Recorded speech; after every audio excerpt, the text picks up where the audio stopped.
Hello everyone. This is not a story for the faint of heart.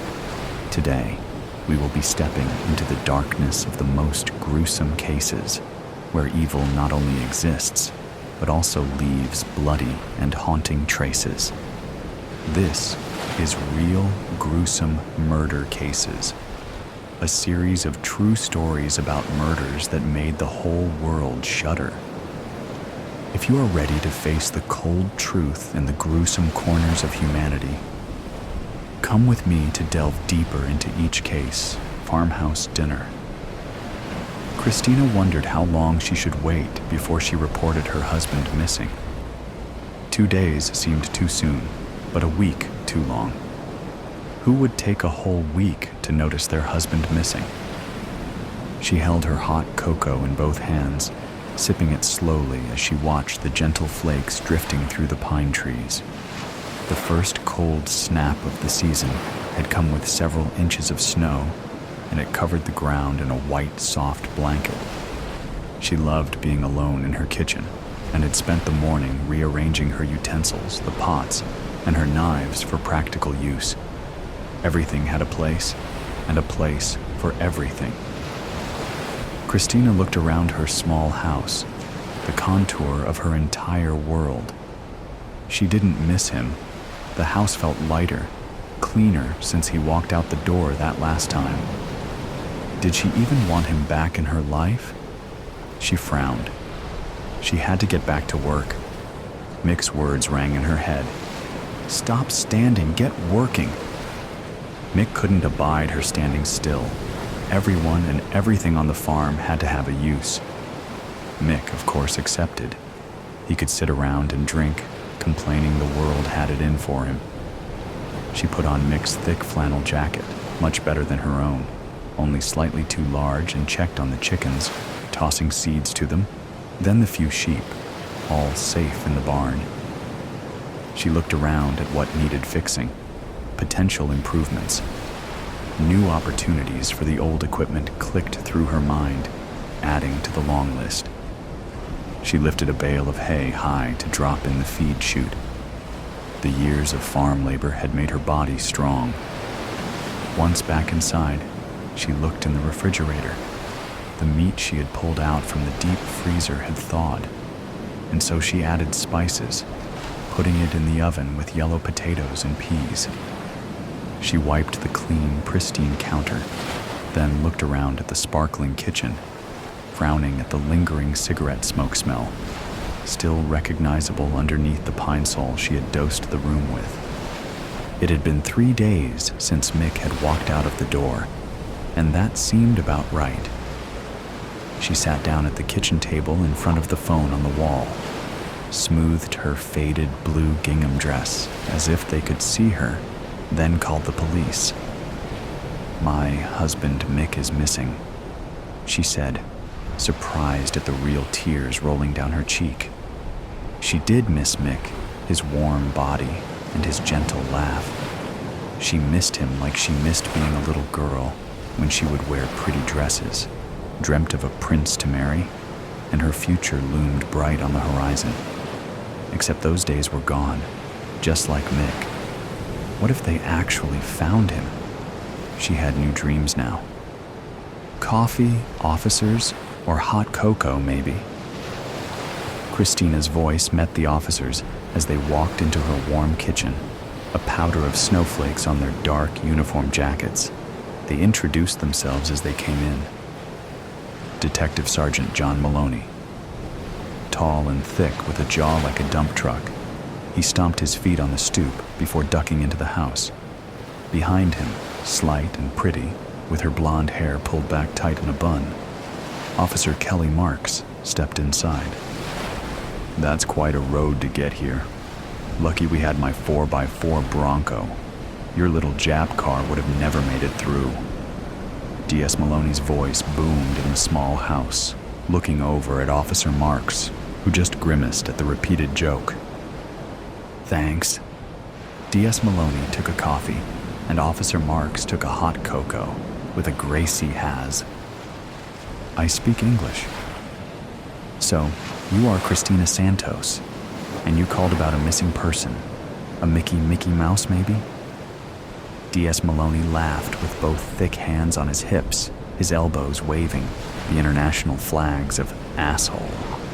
D.S. Maloney snorted at his joke. Both women's eyes stayed on the floor. His name was Mick, Christina said in a low voice. Mick, your husband, has been missing. Officer Marks looked down at a small, pristine notebook. For 3 days.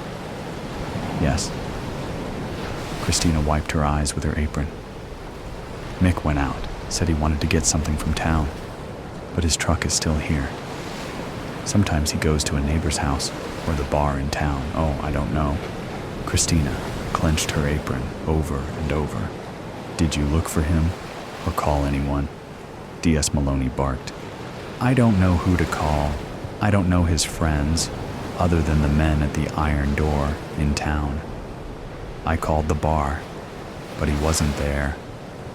Okay, do you have a description? Officer Marks held her pen at the ready. We can call the local hospitals, other police stations to see if he has turned up. Well, he's a bit taller than me, has dark hair and thicker. She put her arms out, forming a large belly. And his face?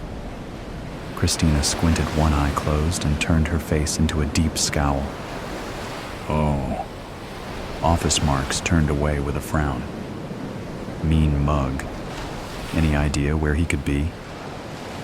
D.S. Maloney looked in a cupboard, as if the missing man had been put with the canned peaches instead of the tins of sardines.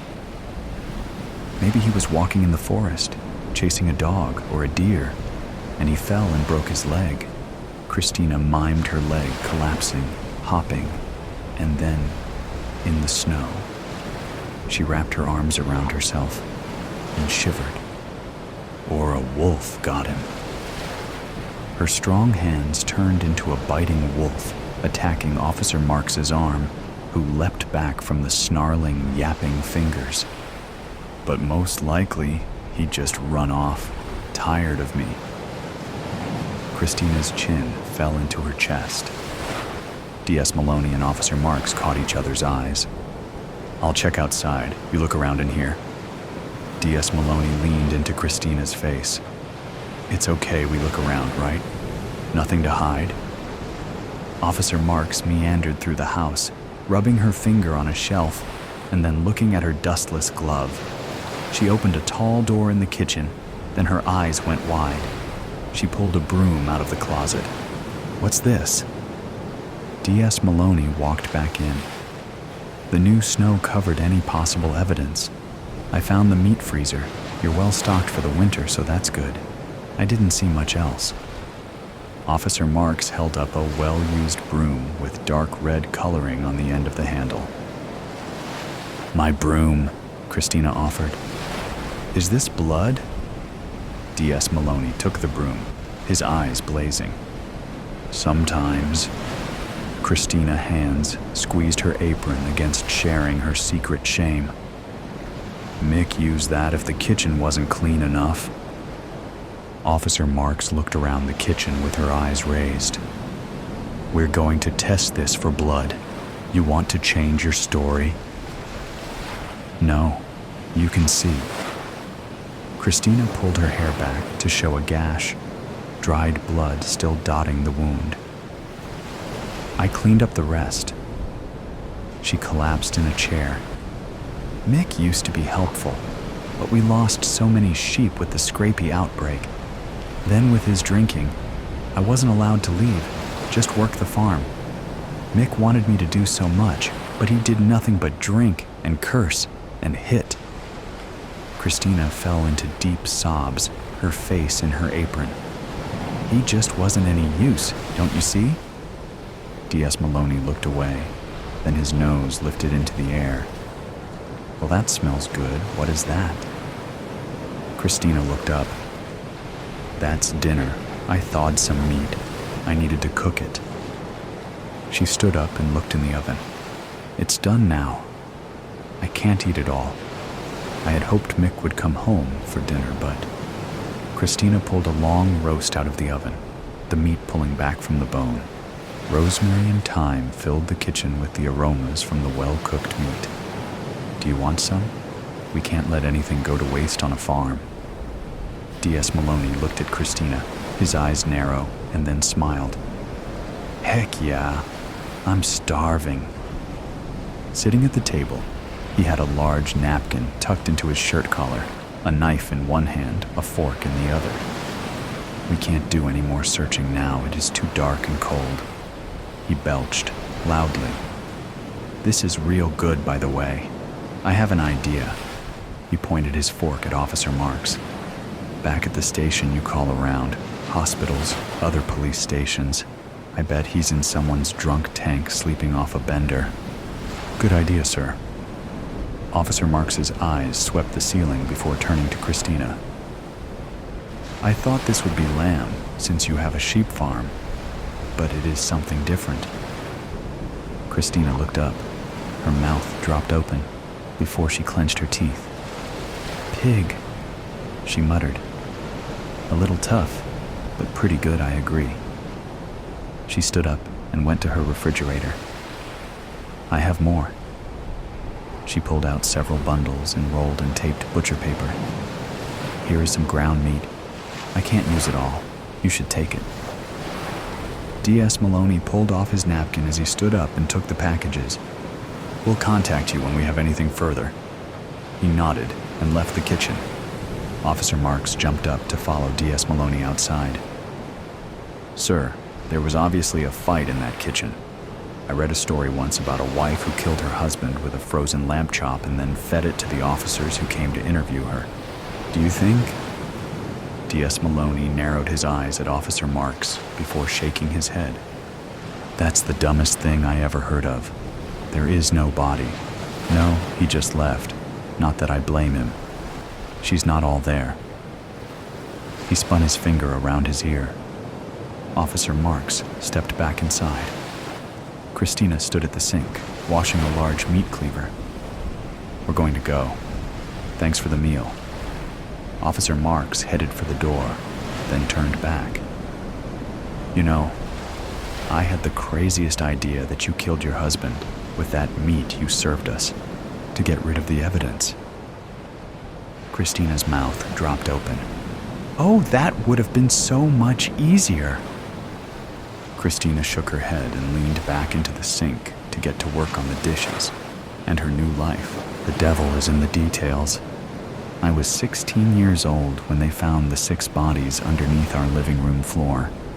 I'm not one to share personal details, mostly because I have a tendency to run my mouth and say too much.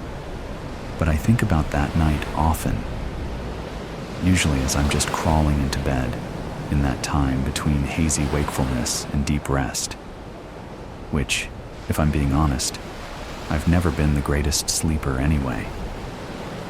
I'm at my most productive at night, and as a result, I spend a lot of time staring up at the ceiling, contemplating if it will be the night I spill all the messy details to some reporter that's trying to make it big.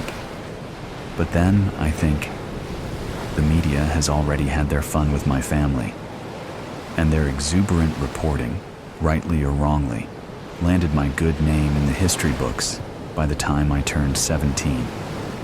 If I were to set the record straight, it would go a little something like this. I can't forget that sound. It's one of the most haunting things about that night, the thing I can't quite shake, and it has followed me my entire life. Thud, thud, thud, thud. There was a hand at our front door, pounding incessantly. It sent shockwaves from the top of my head to the tips of my toes. I broke out in a cold sweat, realizing that the swirl of blue and red lights outside my window, paired with the pounding at the door, meant one thing: the police. My mother, who was notorious for sleeping through just about everything, raced into the hallway, and through the crack of my door, I could see her standing at the top of the stairs, hand to chest. She was wearing her favorite silky pink nightgown, the one that grazed the floor as she walked. She always looked like she was floating when she wore it, but in that moment, it dragged behind her in a fury. Thud, Thud, thud, thud. My panic didn't keep my curiosities at bay. I jumped down from my bed and padded toward the door. I peered out, waiting for what came next. My mother's voice was the first to break through the weighted silence. "What is it? What do you want?" she said. Then came a series of sentences that melted together. Talk of my father, where he was. My mother questioning if he got into an accident. Then a firm voice asking who was home. My mother's distress soared another octave. She demanded they call their commanding officer so she could talk to him or her directly.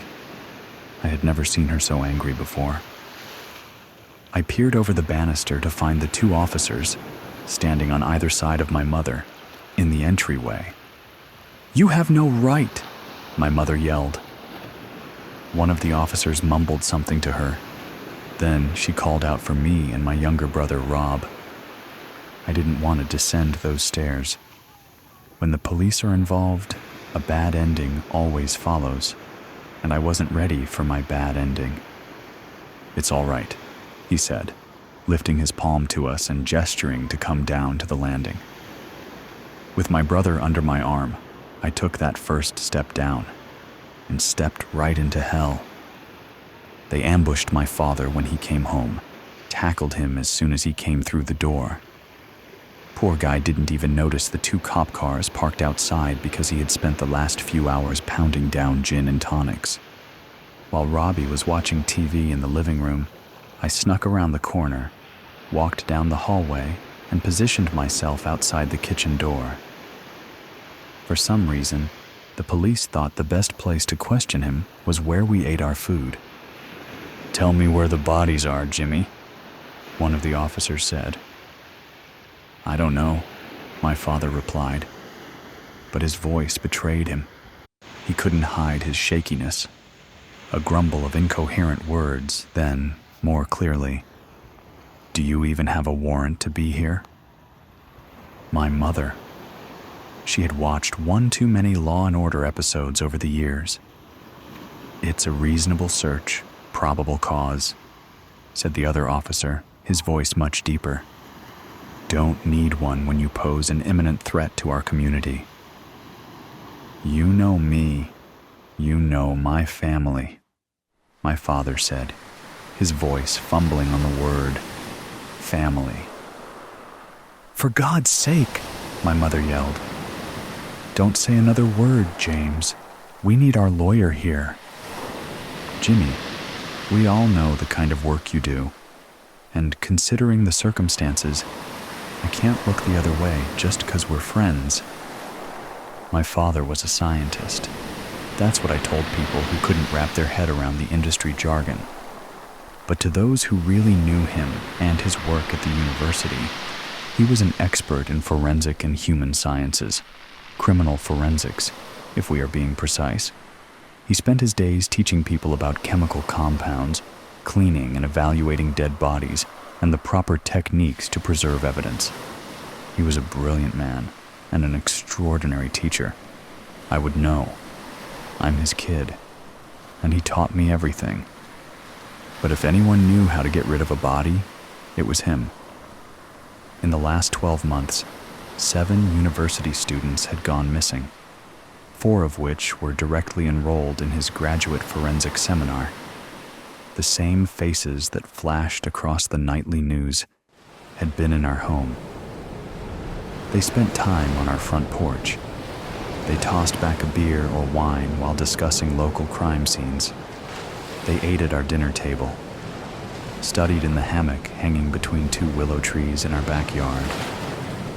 He was even seen chumming it up with students at happy hours.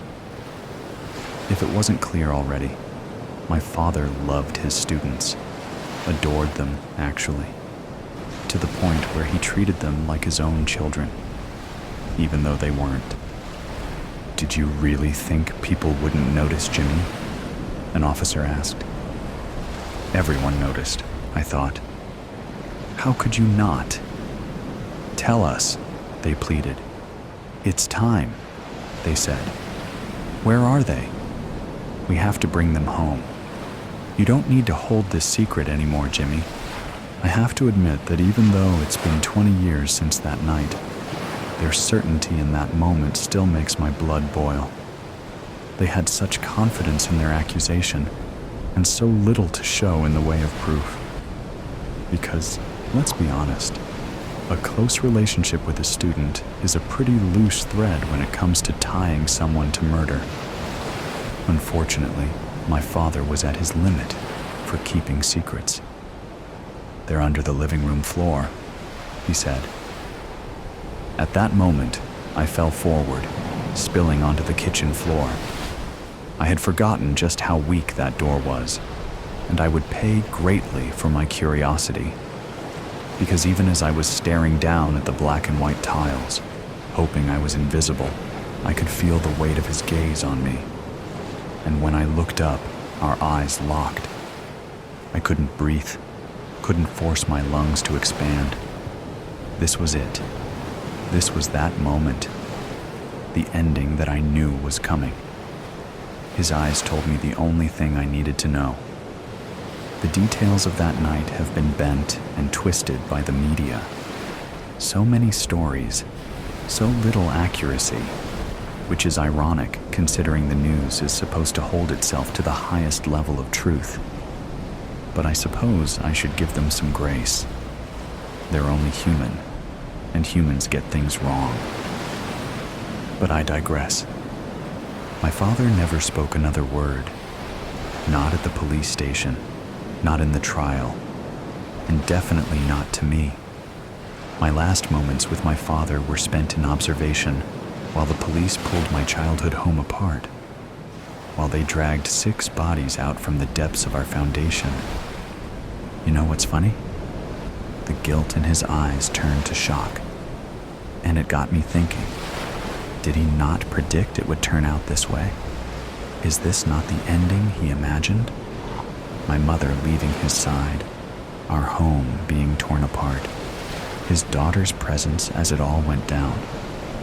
Was he worried about the woman I would become if he was found guilty? I had so many questions.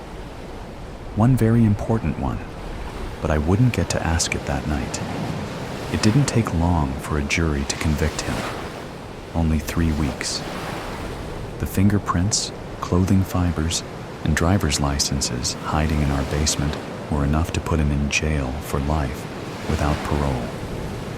And the papers complained it was too easy, that my father was the sloppiest yet most intelligent killer our town had seen. It was as if he wanted to get caught. One journalist said he was, and I quote, "the only educated, well-versed scientist with a knack for murder and childish mistakes. He wouldn't have been able to clean up spilled milk." Let's be clear, my father was no idiot. He was not childish or impulsive. He was kind, warm, and exacting. He was present for everything in my life, showing up to every parent-teacher conference, soccer game, and choir concert. He showed great regard for my interests, encouraging me to try anything and everything, even if it was a bit odd. Like when I said I wanted a taxidermy kit and he bought me one the next day. He was a good father, not a monster. The only thing he was guilty of was spending an increasing amount of time with his students, to a point where he started missing family dinners and school events, then birthdays. But tabloids don't want to hear about the happy shit. They want the darkest parts of a family tragedy. They beg to hear about the warning signs, the late nights, how he protected the specifics of his work, holding the details of his day job like a precious piece of blown glass. They wanted to know about those nights my father caught me in his laboratory, poking around and playing with his chemicals and tools, or the panic in his eyes when he saw me playing in his sacred space, a place I was never allowed to explore on my own. Or they might have been more interested in how he hated when I spent too much time with his students, how I asked so many questions, got too close to young men that were twice my age. Certainly that detail would have popped in the tabloids. But I never gave an interview to the press. Actually, I never spoke to anyone about my childhood, or what was left of it after my mother slipped into a state of catatonic depression and my brother went to live with my uncle. Considering how fast people turned on my father and how much my life had imploded, I figured the best way to stay under the radar was to keep a tight lip. And once I turned 18, I moved to a completely different coast, changed my name, dyed my hair, curated a new life. But a new identity doesn't erase the truth. It can't kill biology or erase the girl that was. His history can't be escaped in cases like this, and my history called to me, over and over again. Even after I got married, had 2 children, and started a new job as a physician's assistant, I still thought about my other life, before I became this woman named Jennifer. After 20 years, I felt that tiny question nagging at me.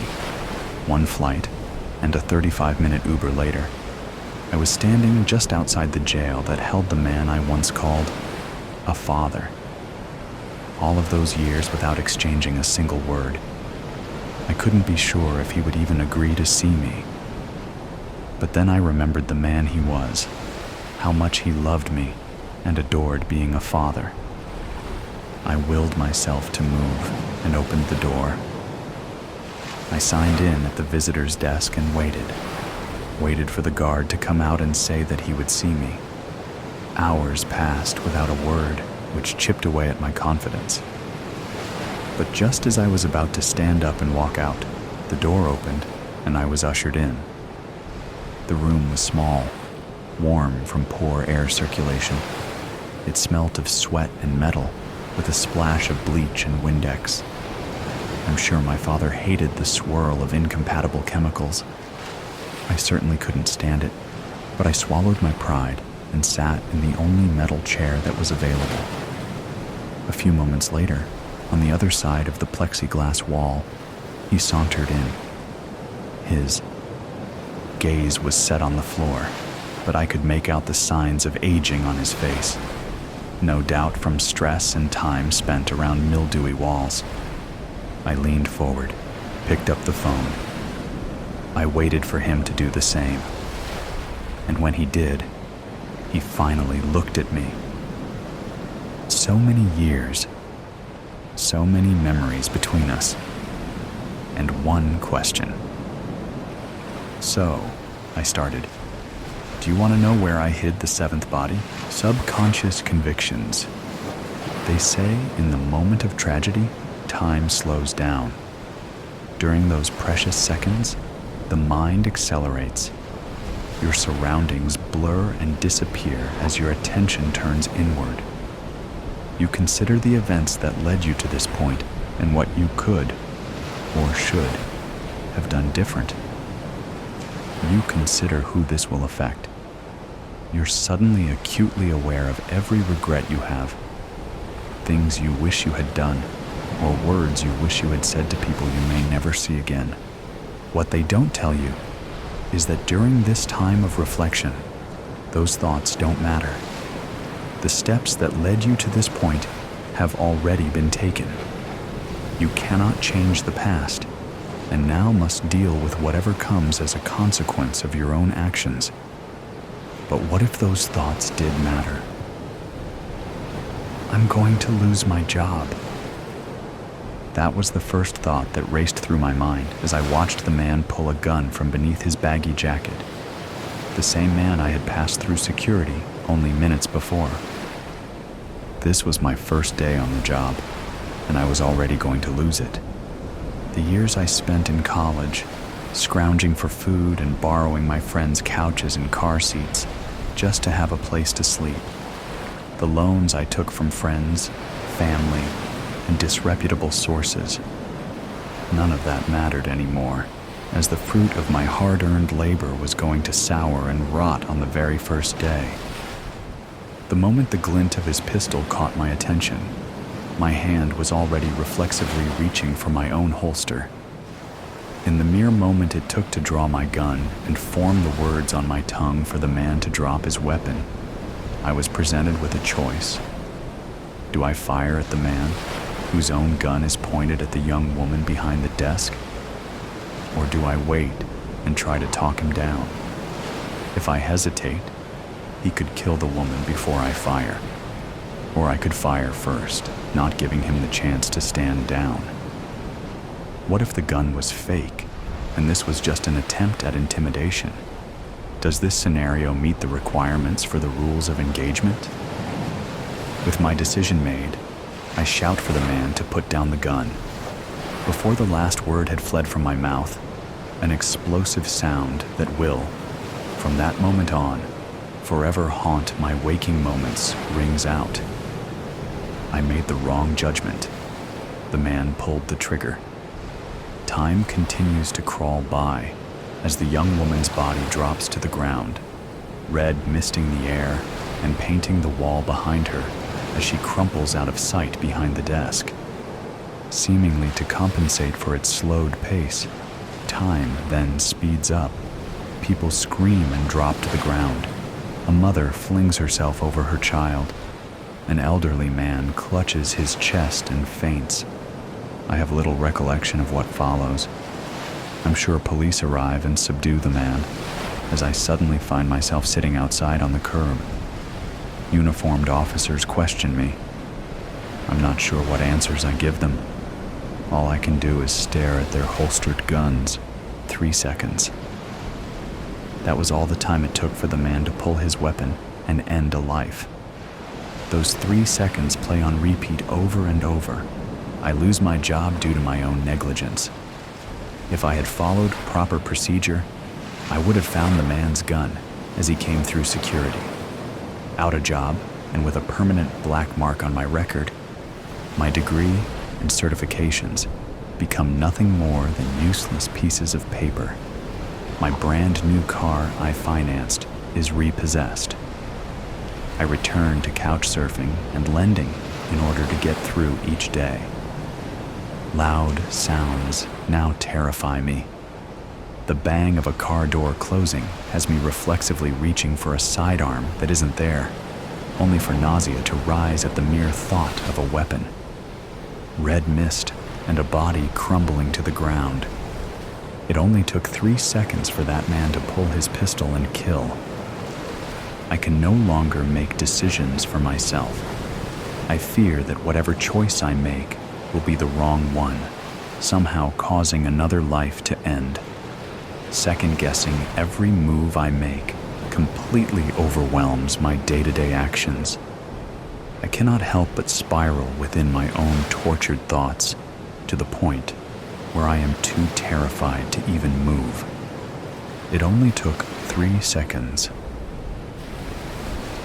The instant the man pulled the gun from his jacket, instinct led me to grab my son, push him to the tile floor, and cover his small body with my own. The only thought racing through my mind was his protection.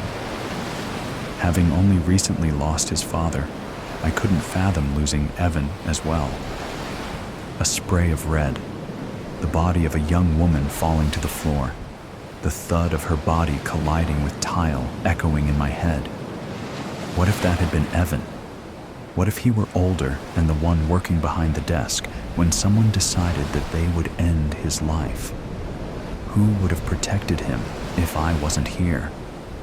The security guard by the door, frozen with his gun raised, solidifies my resolve that no one can protect Evan like I can.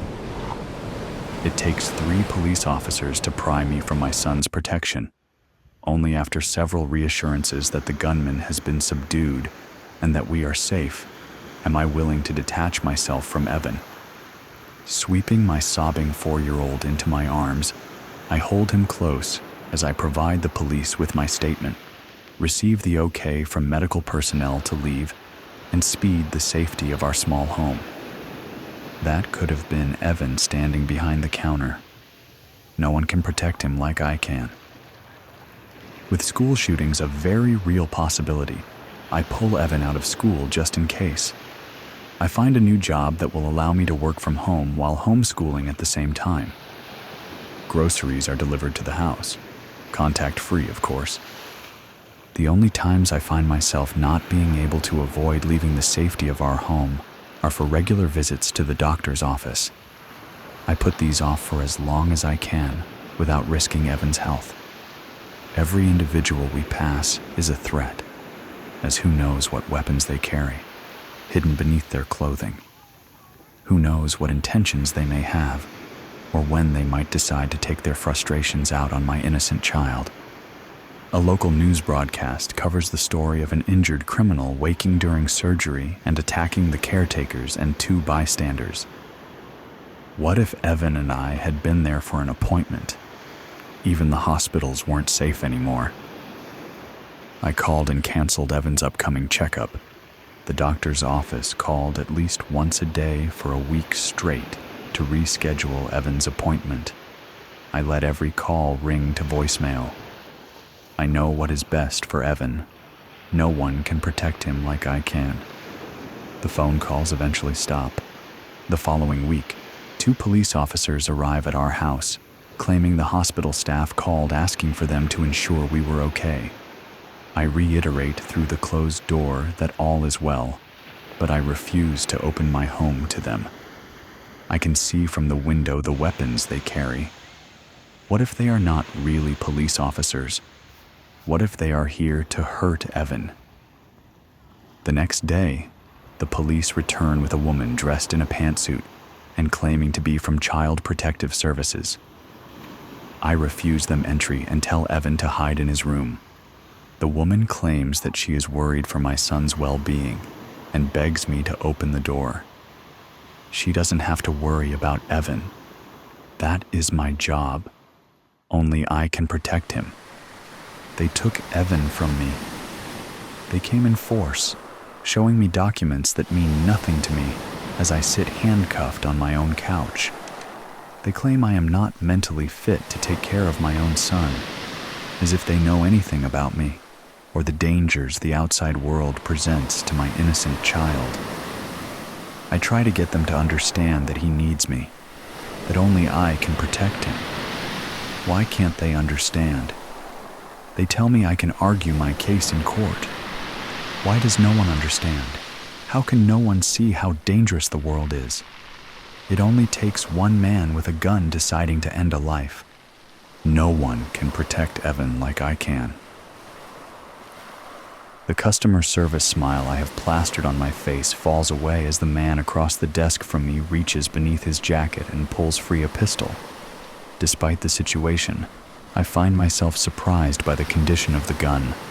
My father was an avid weapon collector, and, as his only child, I was subjected to hours of instruction on all topics involving firearms. The man's gun isn't anything special, and is a brand that most households have stashed away somewhere for home defense. What caught my attention was the poor condition of the weapon. Scuffs and scratches cover most of the surface, and bare metal glints through gouged paint and texture. Wherever this man had obtained the gun from, there was a good chance it was either stolen or sold illegally. By the time the last remnants of my smile disappear and my quick analysis of the man's pistol ends, I realize too late that I am the target of his aggression. Raised by a gun enthusiast, I thought I had seen them from every angle.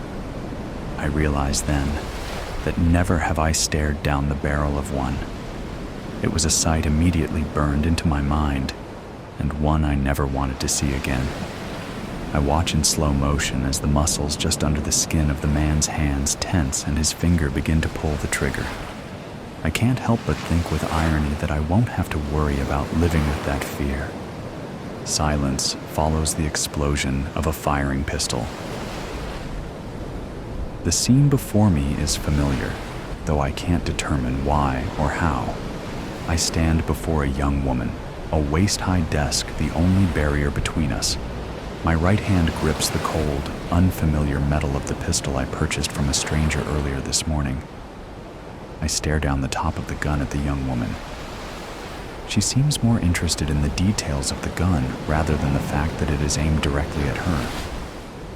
There is something familiar about this woman, though I am sure I have never met her before. An irritating itch nags in the back of my mind that something here isn't right. I have been here before, but where am I? I want to turn and take in my surroundings, but am unable to move anything other than my eyes. Time seems to have slowed to a near pause. Glancing at the surface of the desk, I notice a stack of credit card flyers. Oh, that's right. I'm at a bank. One of the few left that actually handle cash instead of digital currency. Why am I at the bank? The memories come slowly, as though I am recollecting them through a vat of honey. The images are hazy at first, but slowly become clearer. I am desperate. The company I worked at collapsed due to fraud. As an accounting associate, I was one of the prime suspects in the case. It has been 2 years since I was accused as an accomplice, and the investigation is still ongoing. In those 2 years, my entire life fell apart. My fiancée left me, taking the word of the media over the man she planned to marry. She took our unborn child with her, refusing to allow me any part in the child's life. Do the investigation, I couldn't find a job. I lost my fiancé, child, and career. I lost all reason to continue to try. All I have left is a roof over my head, and even that will be gone soon unless I do something. Robbing the bank wasn't a thought-out plan, but rather a decision made in desperation. Why had I thought this would be a good idea? I've never done anything like this before. This isn't me. Who have I become? The eyes of the woman before me begin to widen as she realizes she is staring down the barrel of my gun. Realization, surprise, fear, and then acceptance cross her features within a heartbeat. My hand tenses, my index finger beginning to pull the trigger. Wait. I've been here before. I've done this before. I've killed this woman already. Why am I doing this? For money? Is this really how far I have fallen? Would I really consider killing a woman for whatever change she might have in the drawer? Wait, no. I have already considered this. In fact, I have already done it. I am staring down the sights of my gun into the eyes of a dead woman. That is why she is familiar to me. I know I've killed her, but I don't remember what happened afterwards. Was I arrested? Was I shot? Glancing to my right, I notice a woman in the process of throwing herself over a young boy. Her son, Evan. Evan? Why do I know the boy's name? That isn't all I know. I know that the mother will be so scarred from my actions that she will hide her child away from the world, paranoid and plagued by the idea of some stranger hurting the only family she had left. Evan will spend the rest of his childhood in the foster care system. I've never met them before. So why do I know this? I shift my attention to my left, where a young security guard points his own firearm in my direction, his mouth open in a silent shout. I can see the fear and indecision wrought into his features. He will lose his job and any chance of a healthy life due to my actions today. Finally, I look back to the woman before me. She loses her life because of me. These are my victims. I can see the consequences these innocent bystanders will spend the remainder of their lives trying to cope with. All because I was desperate to pay my rent. I don't want this. I don't want to kill this young woman who has done nothing to wrong me. I don't want to cause the security guard to spend the rest of his life terrified of strangers and loud noises. I don't want Evan to grow up without his mother. My hand relaxes, and the gun soundlessly clatters to the ground before everything fades to black. Looking up from the report scrolling across his tablet, Jared smiled at his supervisor, Dr. Daniels, who had just entered the lab. "Good afternoon, doctor," The subject passed on the first run. His remorse caused a shift in his subconscious, and he dropped the gun before killing the woman this time. Dr. Daniels nodded, a bit of the ever-present tension in his shoulders relaxing. That is good. Pull him out of the simulator and send the report to the recovery team. With luck, he'll be eligible for reintegration within the next year or so. After receiving the affirmative from his associate, Dr. Daniels headed for the door, sparing one last glance at the man lying on the bed connected to the simulator unit. The device was revolutionary to solving overcrowding within the municipal system. Based on their progress with therapists and reports provided by behavioral specialists, qualified convicts are removed from their cells and transferred to one of a few facilities housing advanced neurological simulators. Rather than spend years within a cell comprised of bars and mortar, they are instead imprisoned within the walls of their own subconscious. They are then subjected to relive the events of the crime they committed, as well as experience firsthand the impact their misconduct left on their victims. The results were astounding, proving that remorse and guilt, if stressed on a deeply subconscious level, could change the morality of an individual.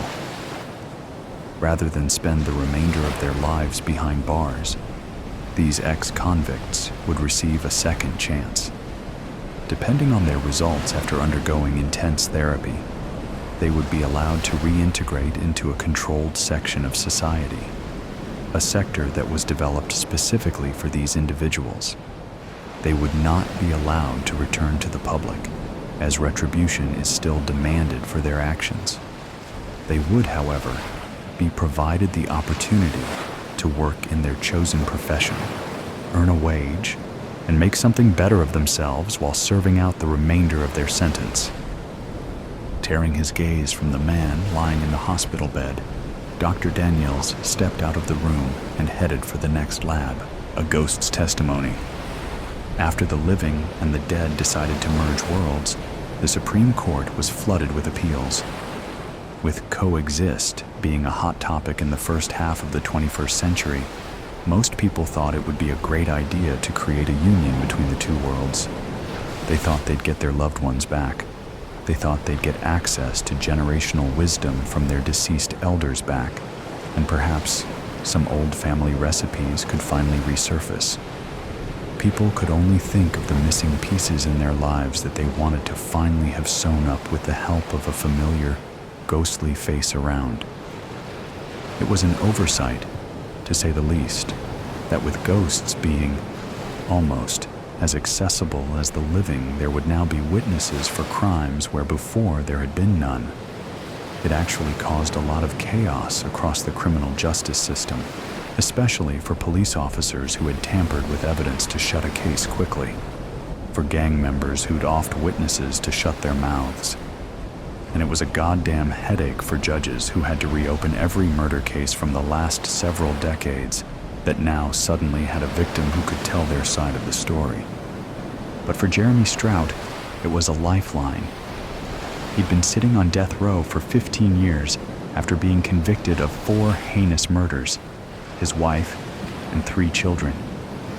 At the time of his conviction, there'd been no one there to defend him, just whispers from neighbors who'd said they'd heard him yelling in his house hours before the bodies were discovered. It didn't help that he was the one who'd called 911 and then was found at the scene of the crime covered in their blood. It didn't help that he'd sought out anger management before in his past. Rumors swam through town like a broken dam, neighbors speculating that he hadn't wanted their 3rd child. That little Harley Sue was a mistake Mrs. Strout made Jeremy keep, and that he'd finally snapped under the pressure of 3 small children and a wife whose fertility had betrayed him. Jeremy had always denied the rumors, claiming that he loved his family. Sure, they had their problems, and he never denied the hardship of not only providing for 3 children under 5, but living under the same roof as them. Nevertheless, he remained adamant in his defense. He would never harm them. Unfortunately, that wasn't enough. Statistically, said the prosecutor, people are more likely to be killed by their spouse than any other person in the world. And of course, Mr. Strout could not leave his children to live after killing Mrs. Strout, because who would take care of the children while he was at work? And if he had not done it, then why so much blood, not only on his clothes, but in his fingernails, wedged between eyebrow hairs and in the wrinkles of his temples? And the even bigger question, if Mr. Strout had not murdered his family, then who did? There had never been another suspect. The police never really took the time to consider one, their minds made up before they could produce an alternative. It really was easier just to blame the husband. What jury wouldn't go for that? Today, our jury gets to hear a new side to the story. Jeremy's defense attorney told the courtroom at his appeal hearing, nearly 2 decades after his family's murders. From Mrs. Strout's perspective, Mr. Alcott enticed the crowd with a smile that said he had a secret, one he was eager to share. Attorneys could be a bit performative in their speeches, and Mr. Alcott was no less confident. The union between the dead and the living truly did save some attorneys' careers, as it had not always been every day that they could produce eyewitness testimony that could turn a case on its heel.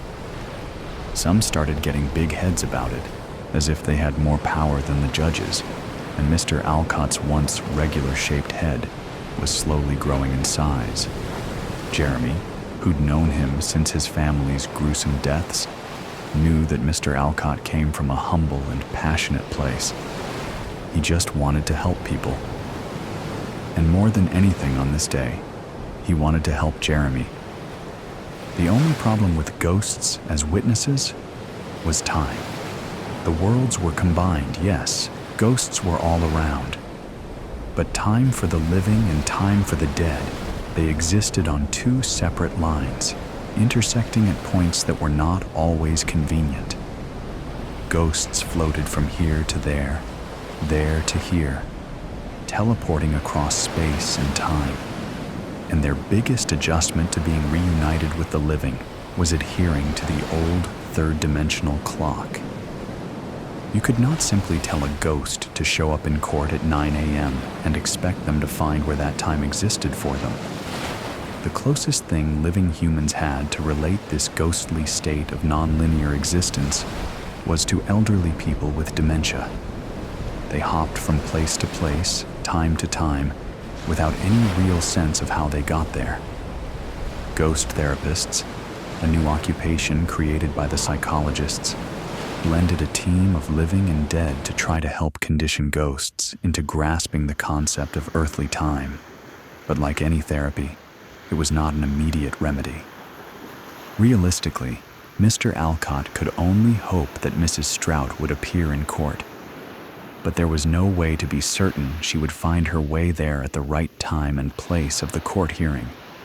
Yet still, he spoke as if there were not a single doubt in his mind. Today, we will get to hear an eyewitness account of the events that took place on October 26, 2023, from one of the victims' perspectives. And how grateful are we that it is now possible. Mr. Alcott turned to face Jeremy Strout, seated at the defense table, shackled at his wrists and ankles, both sets of chains locked in place by a hook on the tabletop and the floor. Jeremy was trembling, just as nervous as he was during his first trial, which certainly had not helped his case. He tapped his feet anxiously, and Mr. Alcott took his seat beside him. "Don't you worry, Jeremy. I've spoken to Mrs. Strout, and I know she wants to be here. She feels just awful that all of this has fallen on you. I have no doubt she will find her way here, even with those kids of yours keeping her busy. Who'd have thought dead kids could still be such a handful?" "Ah!" Jeremy didn't laugh, so Mr. Alcott cleared his throat. "She's got a wonderful therapist, Jeremy. They've been working really hard on timeliness so she can be here for you today. He's the best therapist around. He worked so hard when he was alive it nearly killed him. Ha, ha. But really, it was the alcohol that did it. Despite Mr. Alcott's poor humor, his assurances did give Jeremy hope. After all, that was all he had left. The courtroom remained mostly silent as the hours carried on, everyone waiting, now accustomed to the concept of ghostly testimonies, and also of their inability to make prompt appearances. If people had thought court cases dragged on before, waiting on a dead person to show up had made the old ways seem swift.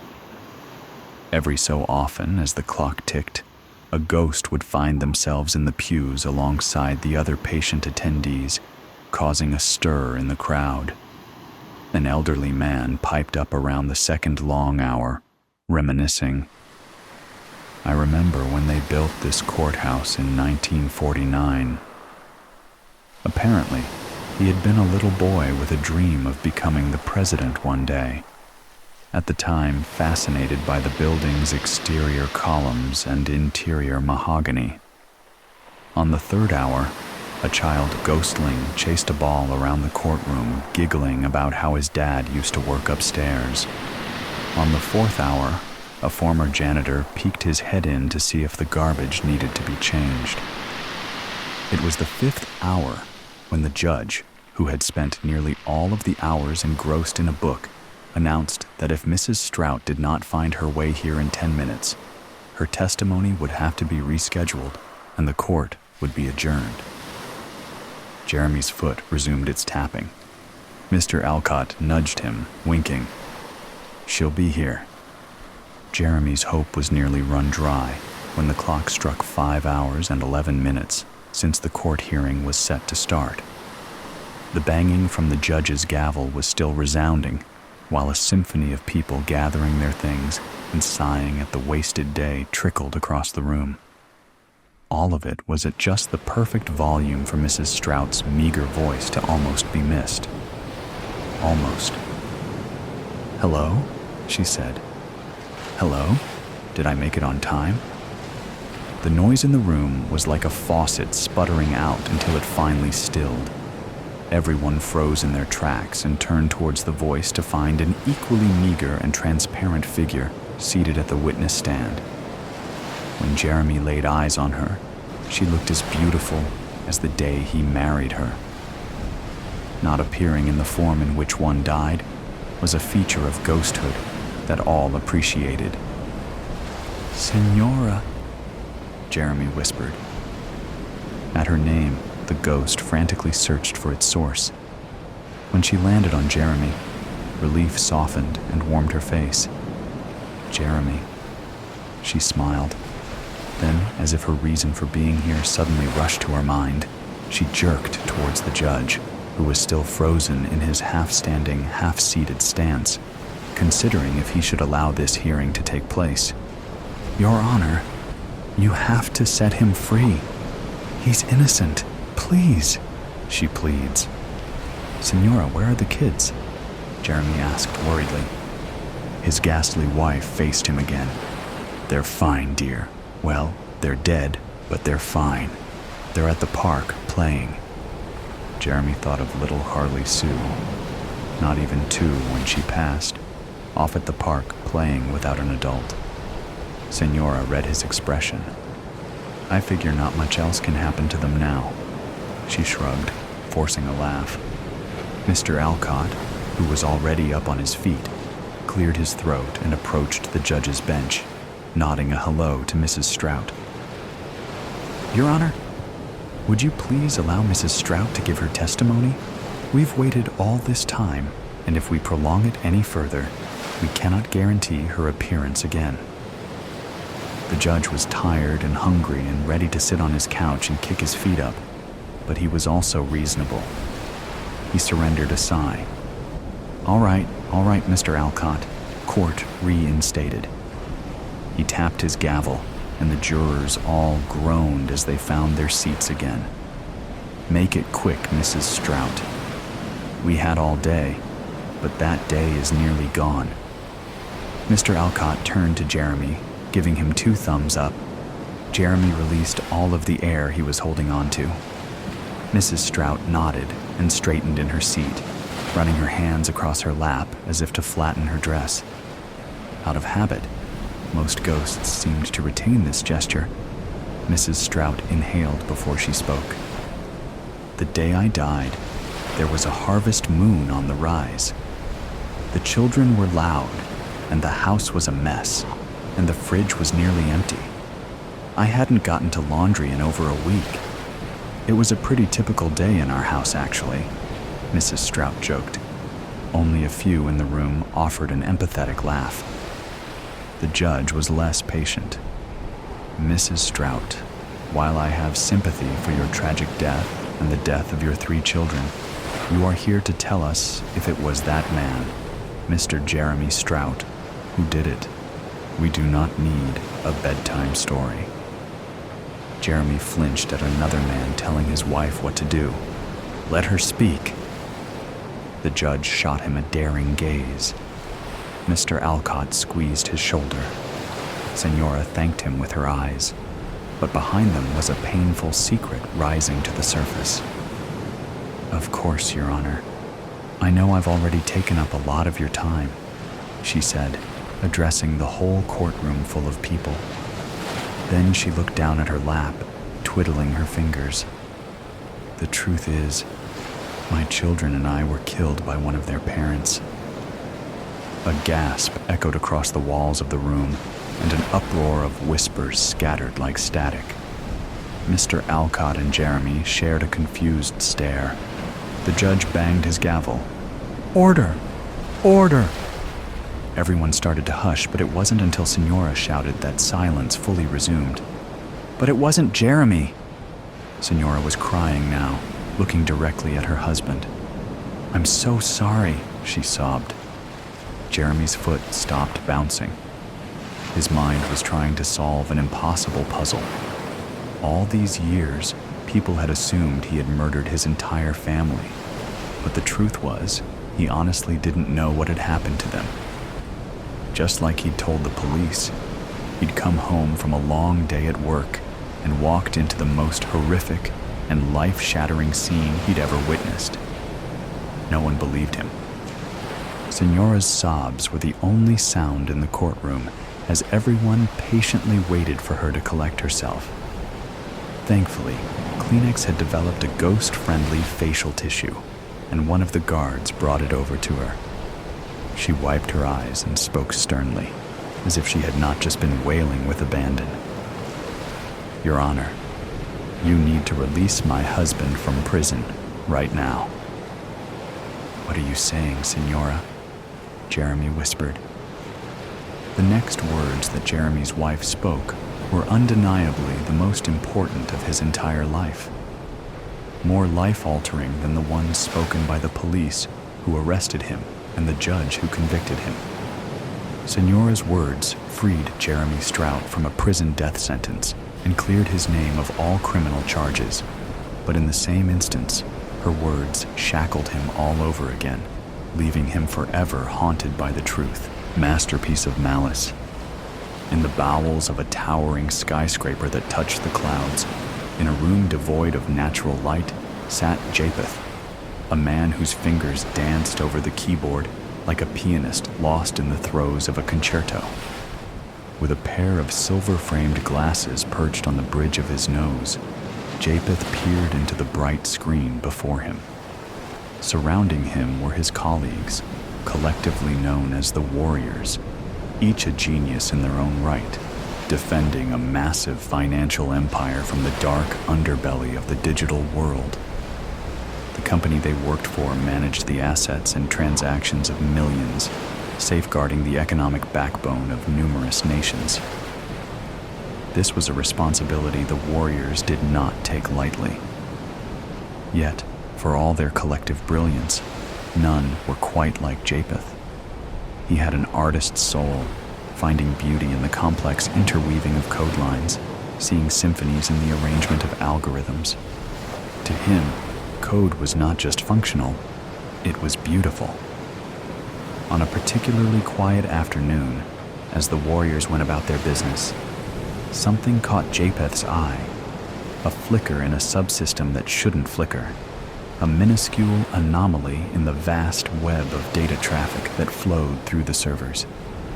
He paused, adjusting his glasses, his fingers momentarily frozen above the keys. Then, with a flurry of keystrokes, he isolated the section of code responsible for the irregularity. His eyes widened. The code was ingenious, an awe-inspiring masterpiece of layered algorithms, cryptographic obfuscations, and data manipulations. Yet, it was malicious, designed to siphon off minute fractions of transactions, accumulating them into an offshore account. It was as beautiful as it was dangerous, a digital dragon hiding in the complex labyrinth of financial transactions. Japheth should have felt outrage, maybe even a surge of warrior-like adrenaline to slay this dragon. But he felt none of that. Instead, he felt a pang of admiration. Could one admire the craftsmanship of a weapon designed for harm? "Everything okay, Japheth?" asked Alara, one of the warriors and the team's cryptography expert. She had an intuitive sense when something was amiss. "I've found something," he said cautiously. "Something extraordinary, but malevolent." Alara rolled her chair over to Japheth's terminal and scanned the displayed code. Her eyes narrowed. "This is the most advanced piece of malware I've ever seen. It's beautiful." "That's just it," Japheth replied. "It's too beautiful to simply exterminate. This code, the dragon, let's call it, is like a rare species discovered in the wild. It's incredible, Alara. It feels wrong to simply destroy it." She looked at him, understanding the conflict that stirred in his soul. "Japheth, it's stealing from people." I know. He cut her off. "I'm not saying we let it continue. I'm saying, can we convert it?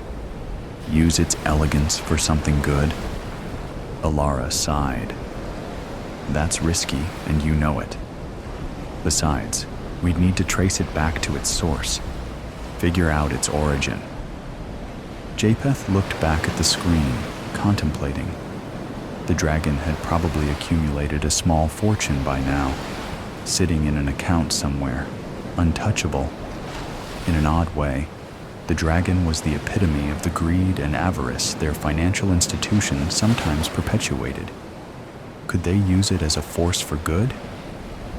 Suddenly, an idea dawned on him. What if they could repurpose the dragon to serve the public good, while catching the original creator red-handed? What if they could turn this artwork of maliciousness into a masterpiece of justice? The dragon was a dilemma, a moral and aesthetic quandary. It was the epitome of what Japheth loved and loathed about his work. Beautiful code used for ugly deeds. He looked at Alara, resolve solidifying in his eyes. "We have to try. If we don't, we're just as bad as the person who created it."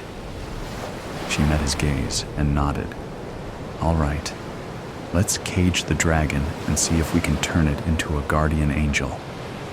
As Japheth's fingers returned to the keyboard, he felt a renewed sense of purpose. He was a warrior, yes, but also a coder, an artist at heart. And artists don't destroy art, they transform it.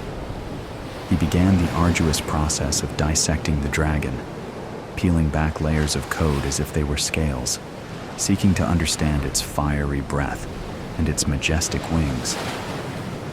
As his fingers wove new commands into the old algorithms, Japheth felt as if he were part of something larger, a symphony of chaos and harmony, code and conscience.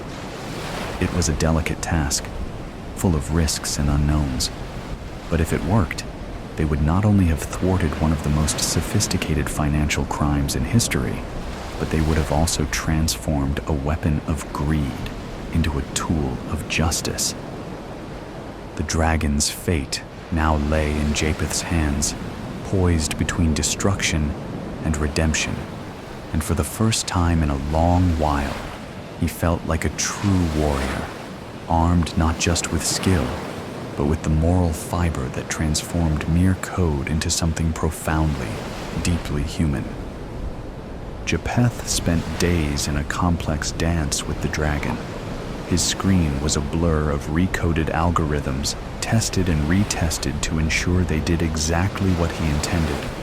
He had convinced the warriors and even upper management to allow him the time to train the dragon, to harness its code for something beneficial.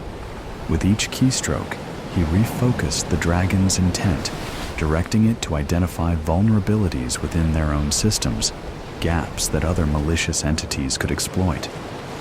It would be a guardian angel, albeit one birthed from malevolent genius. Alara was beside him every step of the way, providing the cryptographic lock that would contain the dragon and ensure its transformed code could only be used for their defined purposes. Finally, after endless cups of coffee and sleepless nights, they had done it. The dragon was tamed, its complexity now a force for good, patrolling the data corridors and alerting them to the weakest links. It was the network's newfound guardian, designed to protect rather than plunder. Still, there was the matter of the dragon's creator. Despite their efforts to trace back the malware's steps, the person behind it remained elusive, a ghost in the machine. Funds that were diverted remained in limbo, untraceable and untouchable, hidden away through a complex web of cryptocurrency transactions and offshore accounts. Whoever had made this was not only skilled, but exceedingly careful. They left no trace, no signature, nothing that gave away their identity. "I can't believe we can't find him," Alara said, frustration lacing her words as they looked at the final report. The dragon was a piece of genius, but it's as if it sprang into existence out of nowhere. Japheth nodded, equally puzzled and annoyed. He wanted to meet the person who could conceive such a masterpiece, understand what drove them to use such brilliance for nefarious purposes. Some artists prefer anonymity, their work speaking for them, he mused. Yeah, but this is one artist who deserves to be behind bars, Alara added. Weeks passed, and the transformed dragon proved invaluable. It flagged 3 potential vulnerabilities within the first month, each of which could have led to catastrophic breaches. It was a win for the warriors, and yet a sense of incompleteness nagged at Japheth. Then one day, as he sifted through flagged data, he saw it, a message hidden deep within layers of encryption, appearing as an anomaly within an anomaly. It was the equivalent of a digital whisper, something so subtle it could easily be overlooked. But it wasn't overlooked, not by Japheth.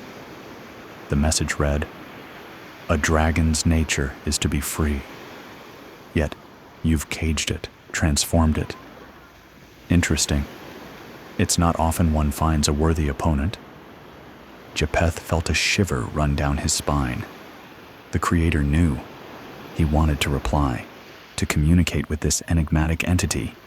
But as quickly as the message had appeared, it was gone, swallowed up by the digital ether. A one-time anomaly that their systems could not trace. "He knows we changed it," Japheth said to Alara, recounting the discovery.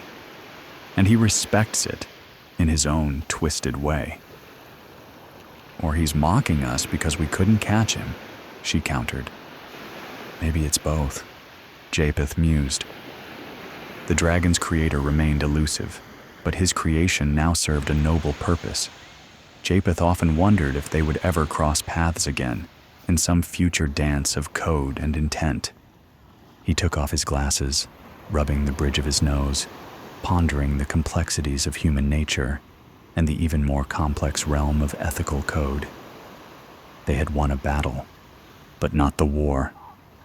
The dragon was tamed, but its creator still lurked in the shadows of cyberspace. As he looked at his screen, at the elegant lines of code that now served to protect rather than harm, Japheth felt both accomplishment and a strange sense of gratitude. For it was in the depths of the dragon's malevolent beauty that he found an opponent worthy of his skill, a complex riddle to solve, and, most importantly, a way to transform something harmful into something good. His eyes moved to the flickering cursor, an ever-present reminder that every end is also a beginning. The world of code was vast and filled with both demons and angels, but for now, the dragon was one of the angels. And so, in the company of warriors, with the shadow of an elusive adversary stretching from some unknown corner of the internet, Japheth continued to seek the beauty in code, forever vigilant, forever in awe of the dual nature of his digital world.